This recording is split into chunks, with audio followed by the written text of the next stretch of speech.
Jeremias, chapter 43.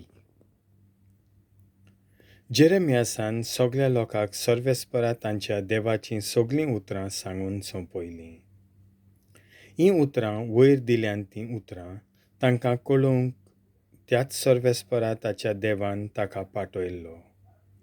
Uprant Azarian Hoshaiachea पुतान आणि जोहानानान कार्याच्या पुतान आणि सगळ्या त्या उर्मोट मनशांनी जेरेमियासाक म्हणलें, तूं फोट सांगताय, इजिप्ताक वचूं नाकात, थंय रावूं नाकात. अशें आमकां सांगूंक सर्वेस्परान तुका धाडूंक ना.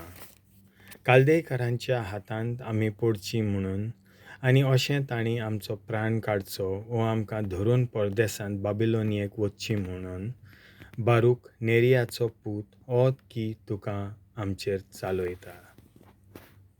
अशें आसता जोहानानान न्हय म्हूण सगळे पोरजेन जुडाच्या देसांत रावन सर्वेस्पराचें उतर आयकूंक ना.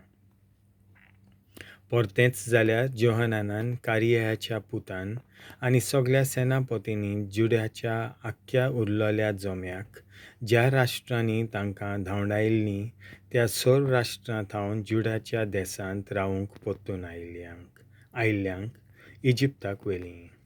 दादल्यांक, बायलांक, भुरग्यांक आनी राजकुंवरांनींक नेबुजारादानान राखणदारांच्या सरदारान जेदाल्या, आहिकिमाचो पूत शाफानाचो नातू हाचे खाल दवरलेल्या सोमेस्तांक तांणी व्हेलीं.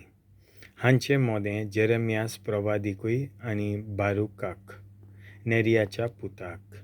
आनी अशें सर्वेस्पराच्या उतराक भेरे कान करून तीं इजिप्ताक गेलीं आनी तापानेस नगरांत पावलीं. नेबुकादनेजार इजिप्तांत आक्रमण करून भितर सरतलो. तापानेस नगरांत हें सर्वेस्पराचें उतर जेरेमियासाक पावलें.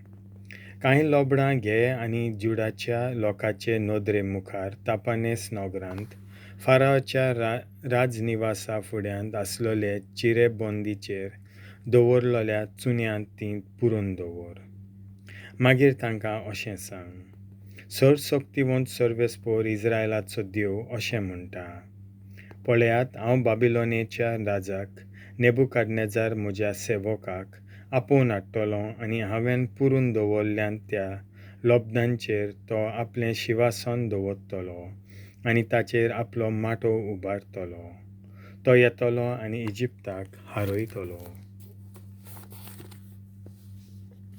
जोरी मोरीक नेमलोलीं जोरी मोरीक सांपडटलीं.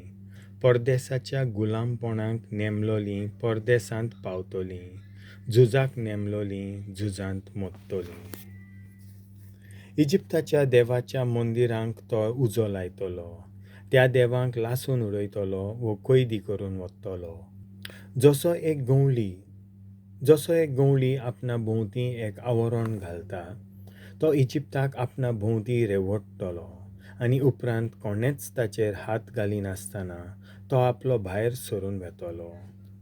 तो इजिप्तांत सुर्याच्या मंदिराचे मिनार मोडटलो आनी इजिप्ताच्या देवांचीं मंदिरां लासून उडयतलो.